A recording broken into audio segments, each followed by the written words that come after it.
হে জগতবাসী, আজ আমি শামীম আলী চিশতি আপনাদের সামনে একটি আলোচনা নিয়ে আসলাম।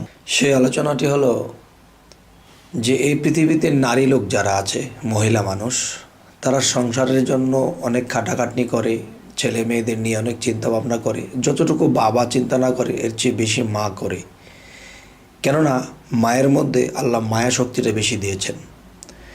তো যে কথাটি বলবো, যেমন আমার কাছে কেউ জানতে চেয়েছেন যে আমরা মেয়ে মানুষ যারা আছি তাদের জন্য এমন সহজ কি পদ্ধতি আছে, এমন সহজ কি সাধনা আছে যে সাধনাগুলো করলে আমরা অগ্রসর হতে পারবো, যে কোনো একদিন আল্লাহর সাথে বিলীন হতে পারবো, মুক্ত দেশে চলে যেতে পারবো।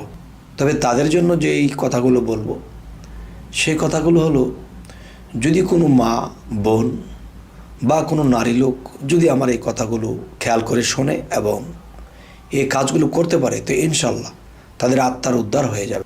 তবে হে জগতবাসী, আমি মা বোনদের দিকে লক্ষ্য করে এই কথাটা বলছি। সংসারের মধ্যে একটা জিনিস দেখা যায়, ছেলের মন জোগাতে হয়, মেয়ের মন জোগাতে হয়, সংসারের অনেক টুকিটাকি কিছু করতে করতে পেরেশান হয়ে যায়। তখন এই মেয়ে মানুষটি কিভাবে আল্লাহর পথে অগ্রসর হবে, কিভাবে আল্লাহকে লাভ করবে?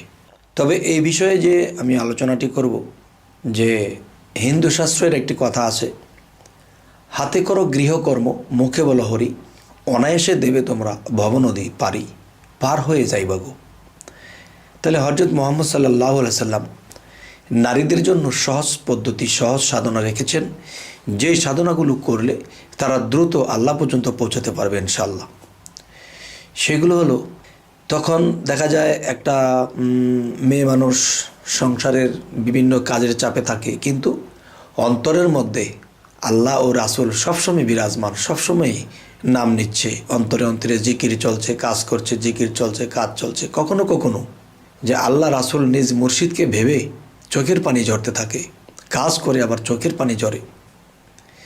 তখন কিন্তু আল্লাহ যেরকম সর্ব জায়গায় বিরাজমান, তো কিছু কিছু জায়গাতে আল্লাহ ফেরেশতাদেরকেও বিরাজমান রেখেছেন।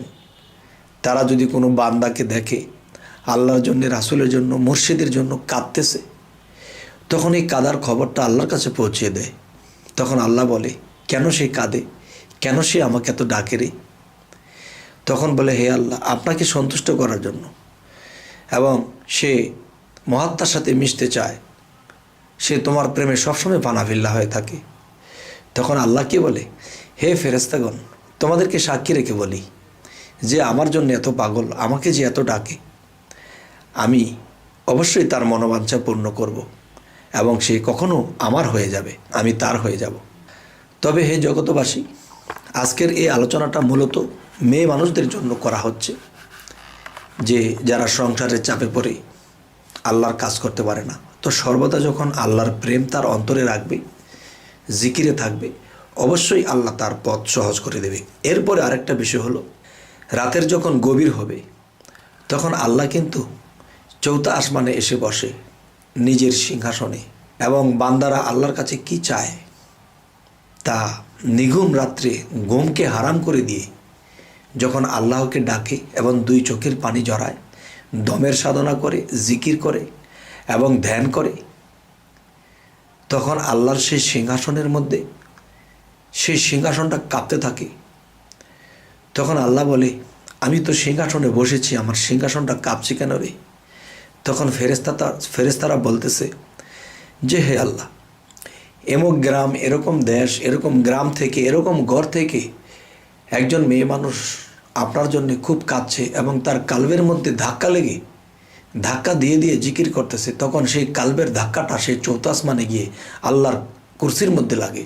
তখন আল্লাহ বলে, হে ফেরেশতাগণ, সে কি চায়?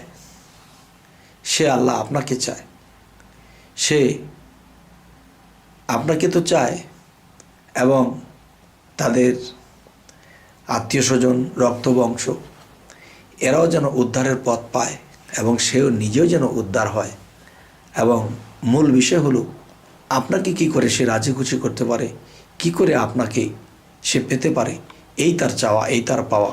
সে দুনিয়ার আর কোনো কিছুই চায় না। তখন আল্লাহ সন্তুষ্ট হন, সন্তুষ্ট হয়ে রহমতের ফেরেশতাদেরকে বলে, যাও হে রহমতের ফেরেশতাগণ, তোমরা আমার এই বান্দির উপরে রহমত বর্ষিত করো এবং তার প্রেমে ফানাফিল্লার সৃষ্টি করো, তখন সে যেন আমাকে পায়। হে জগতবাসী, যে একজন ফ্যামিলিগতভাবে একটা সংসারী মেয়ে মানুষের জন্য এতটুকু সাধনা আর এই কাজগুলো তারা যদি নিয়মিত করতে পারে, ইনশাল্লাহ তারা আল্লাহ পর্যন্ত পৌঁছাবেই। তবে আজকে এই আলোচনাটি করার যে একটা উদ্দেশ্য, সেটির মূল উদ্দেশ্য হলো যে আমাকে কেউ কমেন্ট করেছেন যে আমরা যে মেয়ে মানুষ, আমাদের জন্য সহজ সাধনা কি আছে যা করলে আমরা আল্লাহ পর্যন্ত পৌঁছাতে পারি। তবে এই কমেন্টের উপরে নির্ভর করে আমি এই আলোচনাগুলো করেছি। একজনের উত্তর দিতে চাইয়া যদি লক্ষজন এই জিনিসটা বোঝে এবং পায়, তবে আমি শুকরিয়া আল্লাহর কাছে। তো সকলে ভালো থাকবেন, আজ এ বলেই রাখবো। তবে আমাদের এই চ্যানেলটি যদি আপনাদের ভালো লাগে, তবে অবশ্যই সাবস্ক্রাইব করে রাখুন, পরবর্তীতে ভিডিওগুলো আপনারা পেয়ে যাবেন।